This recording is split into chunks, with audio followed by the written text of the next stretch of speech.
Hey everyone, welcome back to the channel. I am continuing what seems to be a bit of a theme of my recent videos of going over some limit Omaha 8 or better, but that's because my World Series of Poker notes from 2026 all started with a bunch of Omaha 8 tournaments that seemed kind of clustered together. And the reason I'm making this video today is because probably one of you that's watching this, or someone who's very much like you guys, introduced himself to me at the table during the 1500, I think it was the mixed Omaha, but it might have been the 1500 horse or 8 game tournament. Any which way, someone who is really trying to learn poker, thinking about their decisions pre-flop, thinking about all their decisions throughout hands, but maybe a little bit inexperienced, kind of viewing these things through the lens of a solver.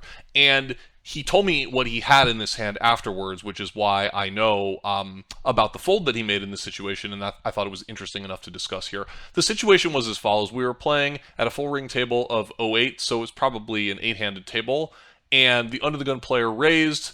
I 3-bet from middle position, and it folded to this player in the small blind. He was dealt king, king, 3 deuce with 1 suit, suited to his king, and he thought for a little bit and decided to fold, worrying that he was dominated by my range or crushed by aces.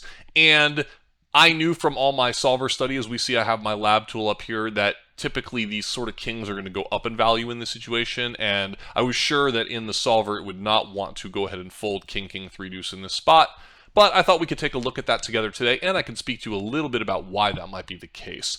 So when people are smaller stakes players, and this goes back to a video I posted recently about some of the differences between 1500 08 and 10K 08, they're not used to the higher level of aggression pre-flop. So what they typically will see is when somebody 3-bets in limit 08, they're conditioned to believe, well, this is just always aces. And for some players, this is actually accurate, right? There are many players that don't really 3-bet hardly any hands, maybe even only 3-betting like the best aces, like ace, ace, deuce, ace, ace, 3, other, premium ace, ace, wheel type of combinations. These players are very nitty and not playing very appropriate for a preflop solver strategy, but if you recognize this tendency in them, you can obviously make a nice exploitation and get away from some completely dominated hands.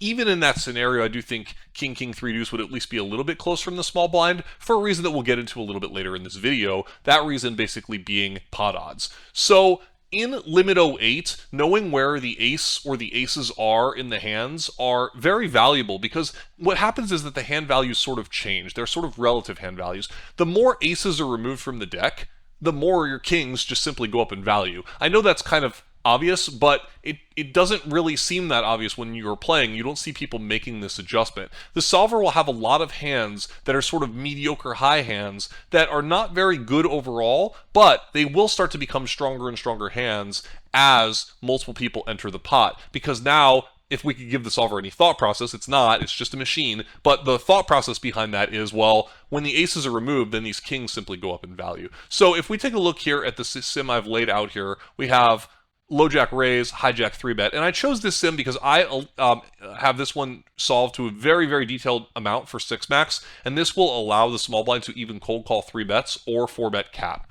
both of which would have been fine options with my opponent's holding here. We can see that he's playing a pretty wide range of hands from the small blind here, wider than most players would probably find here. He's only folding about 77% of the time. This is probably a lot of players here are a little bit overfolding the spot, but if we just look at the individual hand that Villain held, so if we first just look at this king, king, 3 deuce combo, well, we can see that it's basically loved by the solver.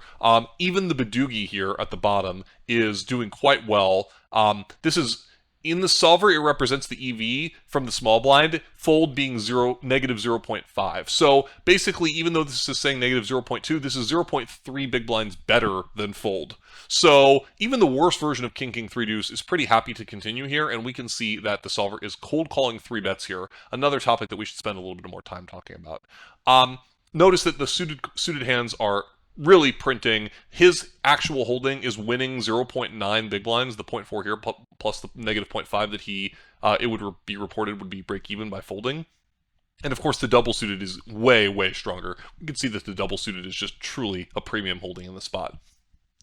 If we try kind of look at like the wider range of hands, which I would loosely say, if we just look at all kings, and let's say even no ace to make it a little bit weaker. Ace, king, king is of course even a little bit stronger.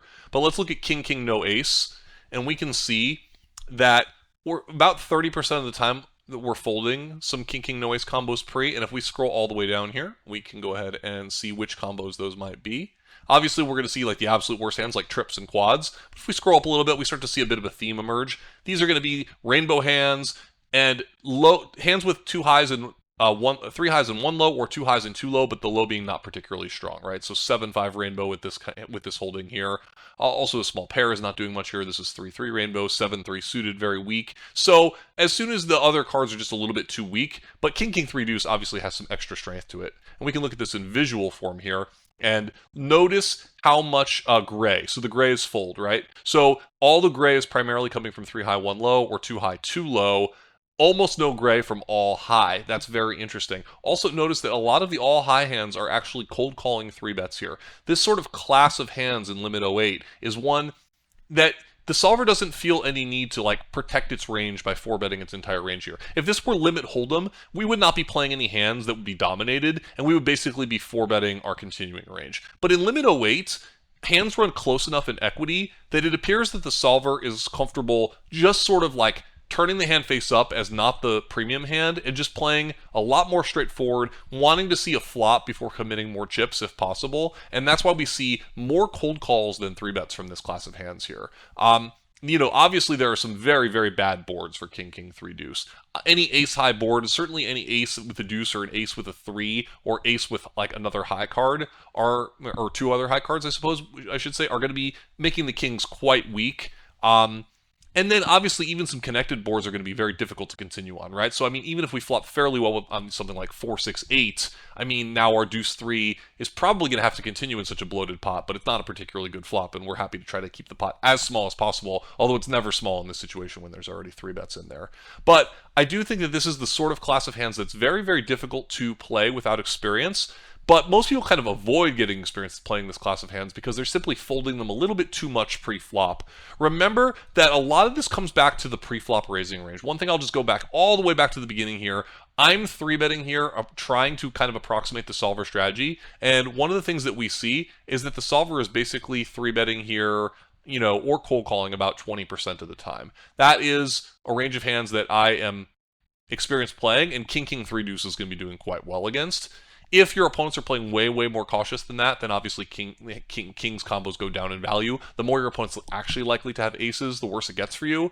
But when you're playing against more aggressive opponents, you can't underrate your hand to the degree that my fellow player did in this hand example. And we see that you're simply just folding too many combinations here if you are always folding your kings, looking at all these kings combos. This is even with an ace, it's only folding about 26% of the time. So most kings are playable in this spot. Let me know what questions you have about this. Let me know how I can explain this in more detail. It's always nice to have kind of a solver reference to understand the fundamentals of preflop of what we're trying to do. And I'll see you guys in the comments. Thanks.